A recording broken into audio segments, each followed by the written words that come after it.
प्रेमाची गोष्ट या मालिकेच्या आजच्या भागात आपण पाहणार आहोत।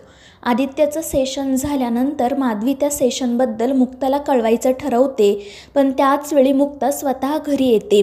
माधवी तिला विचारते की तुझी तर आज सर्जरी होती ना? त्यावर मुक्ता सांगते की सर्जरी कॅन्सल झाली। मी थोड्या वेळापूर्वीच घरी आले तेव्हा आदित्यच्या चपला घराबाहेरच होत्या, त्यामुळे मी आतमध्ये आले नाही। आणि मग ती माधवीला विचारते की सेशन कसं झालं? त्यावर माधवी सांगते की सेशन उत्तम झालं आहे, अगदी आपल्याला हवं तसं।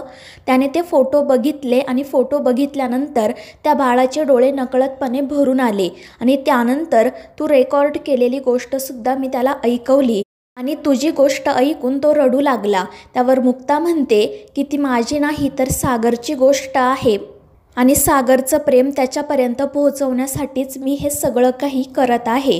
आणि त्यावर माधवी सांगते की त्याच्याही मनात सागरबद्दल प्रेम आहे, पण आत्ता त्याच्या मनात खूप गाळ साचला आहे।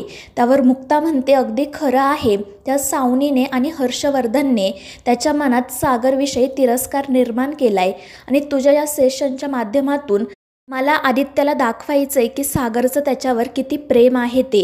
आणि त्यावर माधवी तिला सांगते की सगळं काही ठीक होईल, तू नको काळजी करू। त्यानंतर संध्याकाळी मुक्ताने सगळ्यांसाठी छान झुणका भाकरी केलेली असते। सगळेजण आनंदाने तिचं कौतुक करत झुणका भाकरी खात असतात।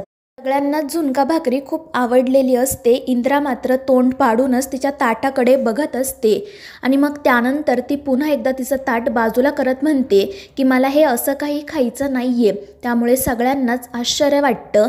बापू तिला समजवण्याचा प्रयत्न करतात, पण इंद्रा काही ऐकून घेत नाही। त्यामुळे मुक्ता तिला विचारते की मम्मी, मग मी तुमच्यासाठी कोशिंबीर बनवू का? मात्र इंद्राला वाटतं की ती नॉनव्हेज बनवेल, पण जेव्हा मुक्ता नाही म्हणते तेव्हा ती अजून चिडत्याने म्हणते की माझ्याकडे सुरमई आहे, मी माझ्यासाठी सुरमईच बनवणार।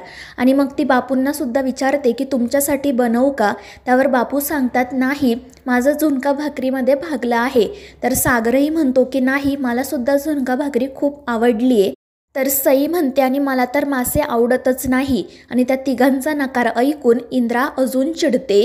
ती रागातच या तिघांना म्हणते की तुम्ही सगळेजण 101 मध्येच जाऊन राहा आणि ते जे बनवतात तेच रोज खा। आणि मग त्यानंतर तिला हव्या असणाऱ्या भाजीची ती तयारी सुरू करते। मात्र घरातील कांदे संपलेले असतात। मुक्ता सांगते की उरलेले कांदे मी झुणक्यासाठी वापरले, त्यामुळे इंद्रा कोयता घेऊनच तिच्या अंगावर धावून जाते। त्यामुळे मुक्ता खूप घाबरते, तर सागर मोठ्याने इंद्रावर ओरडतो, कारण सईसुद्धा त्या ठिकाणीच असते। त्यामुळे मग इंद्रा थोडी तरी शांत होते।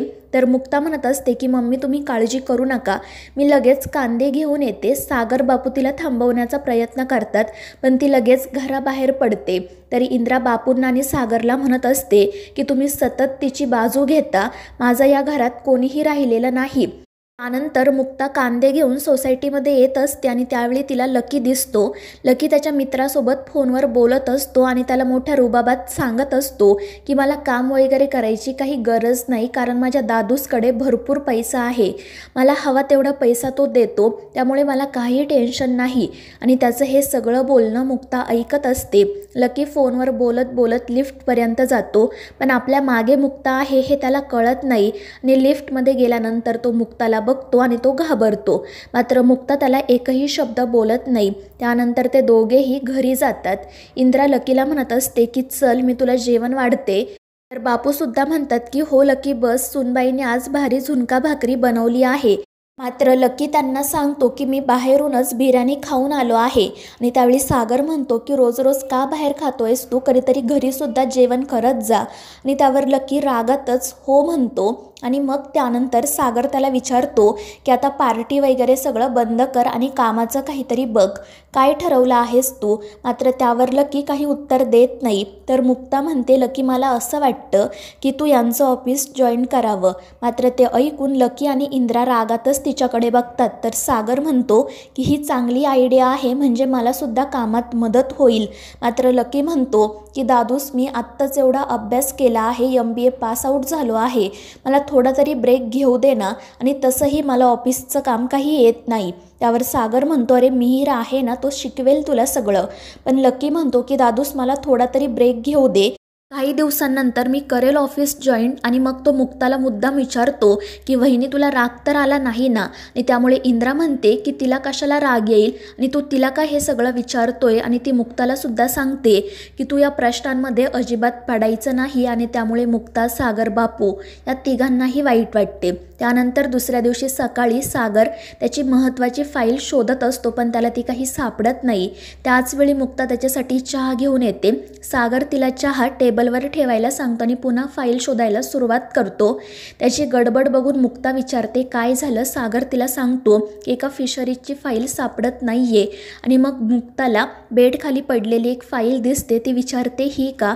आणि त्यावर सागर आनंदाने म्हणतो की हो हीच ती फाईल. तर दुसरीकडे हर्षवर्धन आणि सावनीला असं वाटत असतं की आत्तापर्यंत सागरने या फाईल्समध्ये असणाऱ्या पेपर्सवर सह्या केल्या असतील आणि पॉवर ऑफ अटर्नीवर सुद्धा सही केली असेल. आता आपण त्याच्या कंपनीची वाटेल तशी वाट लावू शकतो, त्याला पूर्णपणे उद्ध्वस्त करू शकतो.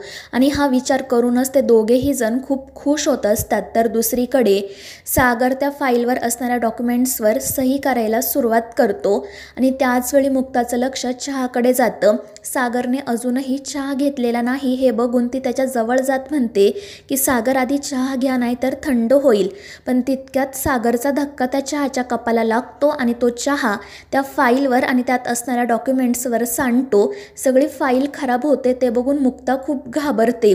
तर सागर म्हणत असतो की आधीच फाईल सापडत नव्हती, आता डॉक्युमेंट्ससुद्धा खराब झालेत, नवीन बनवून घ्यावे लागतील. आणि मग तो लगेच मिहिरला कॉल करतो. तर मुक्ता तो सांडलेला चहा साफ करण्यासाठी कापड आणायला बाहेर जाते. त्याचवेळी लकी त्या ठिकाणी येतो. सागर त्याला सांगतो की मला आधीच खूप उशीर झाला आहे, तू प्लीज मला या सगळ्या फाईल्स दे. मात्र लकी म्हणतो की दादूस मला यातलं काही कळत नाही आणि तसंही मला माझ्या एका मित्राकडे जायचं आहे, त्याला मदत करण्यासाठी, आपण नंतर बोलू. आणि तो खुशाल तेथून निघून जातो. आणि त्याचं असं वागणं बघून सागरला वाईट वाटतं. मुक्ताने सुद्धा ते ऐकलेलं असतं. आणि मग त्यामुळे लकी बाहेर न जाता मुद्दाम सागर आणि मुक्ताच्या रूम बाहेरच उभा राहतो आणि त्यांचं बोलणं ऐकण्याचा प्रयत्न करतो. तर मुक्ता सागरला म्हणत असते की लकीचं आजकाल तुमच्याकडून सारखे पैसे घेणं आणि रात्र बाहेर राहणं वाढलं आहे. मला असं वाटतं की तुम्ही एकदा त्याच्याशी बोलायला हवं. आणि त्यावर सागरही हो म्हणतो. पण नेमकं हे लकी ऐकतो आणि मुक्ताला धडा शिकवायचं ठरवतो. तर दुसरीकडे आदित्यला सतत आठवत असतं की त्याची ती पिगी बँक सागरने म्हणजेच त्याच्या पप्पांनी दुरुस्त केली होती. आणि मग त्यानंतर तो त्याच पिगी बँकचं चित्र काढण्याचा प्रयत्न करतो. त्याच वेळी सावनी त्या ठिकाणी येते. ती आदित्यला विचारत असते की तुला काही खायला हवं आहे का, मी पिझ्झा ऑर्डर करू का. पण तो नाही म्हणतो. त्यामुळे सावनीच्या लक्षात येतं की नक्कीच काहीतरी बिनसलं आहे. ती त्याला विचारते सुद्धा पण आधी काही सांगत नाही. आणि मग तो स्वतःहूनच सावनीला विचारतो की माझे पप्पा म्हणजे सागर कोळी खरंच खूप वाईट होते का गं. आणि त्याचा तो प्रश्न ऐकूनच सावनीला धक्का बसतो. पण ती आदित्यला सांगते की हो तो खूप वाईट होता, त्याने तुला आणि मला खूप त्रास दिलाय, आपल्याला घराबाहेर काढले. आणि ती आदित्यच्या मनात पुन्हा सागरविषयी विष पेरण्याचा प्रयत्न करते. मात्र ती स्वतःच खूप घाबरलेली असते की आदित्यने आज अचानक असा प्रश्न का विचारला आणि त्याने चक्क सागरला पप्पा अशी हाक का मारली.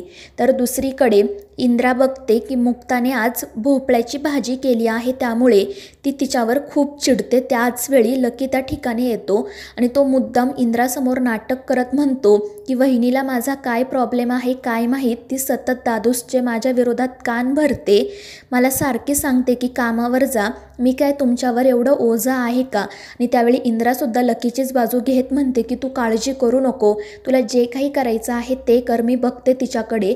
त्यामुळे लकी खुश होऊन घराबाहेर जातो. तर दुसरीकडे सावनीला प्रश्न पडलेला असतो की अचानक आदित्यने सागरविषयी असा प्रश्न का विचारला, त्याला इतक्या वर्षांनंतर पप्पा अशी हाक का मारली, नक्की त्याला कोण भेटलं असेल, कोणी केला असेल त्याचा ब्रेन वॉश. आणि मग तिच्या लक्षात येतं की आदित्य काउन्सिलिंगसाठी जात आहे. मात्र तो नक्की कोणाकडे काउन्सिलिंगसाठी जात आहे याची तिला काहीच माहिती नसते. ती ते इन्व्हलप शोधण्याचा देखील प्रयत्न करते पण तिला तेही सापडत नाही. तर दुसरीकडे माधवी मुक्ताला सांगत असते की आदित्य इथे काउन्सिलिंगसाठी येतोय ही गोष्ट तू सागरला आणि त्याच्या घरच्यांना सांगायला हवी. मात्र मुक्ता तिला समजावते की जर आदित्य इथे येत आहे हे त्यांना कळलं तर ते लगेच त्याला भेटायला येतील आणि कोर्टाने त्यांना स्पष्टपणे सांगितलं आहे की तुम्ही आदित्यला भेटायचं नाही, नाहीतर मग ते खूप मोठ्या प्रॉब्लेममध्ये अडकू शकतात. मात्र त्यांचं बोलणं नेमकं लकी ऐक आणि मुक्ताला धडा शिकवण्यासाठी तो याच गोष्टीचा वापर करायचं ठरवतो. तर मित्रांनो, या मालिकेच्या पुढील भागांमध्ये आपण पाहणार आहोत सावनी प्रिन्सिपल मॅडमला कॉल करते आणि त्यांच्याकडून तिला समजतं की आदित्य ज्यांच्याकडे काउन्सिलिंगसाठी जात आहे ती दुसरी तिसरी कोणीही नसून माधवी गोखले आहे. तर दुसरीकडे लकीसुद्धा घरात सगळ्यांना सांगतो की आदित्य रोज 101 मध्ये येतो. ते ऐकून सगळ्यांनाच धक्का बसतो. तर मित्रांनो, या मालिकेच्या पुढील भागांच्या अपडेट्ससाठी आपल्या चॅनेलला सबस्क्राईब करा.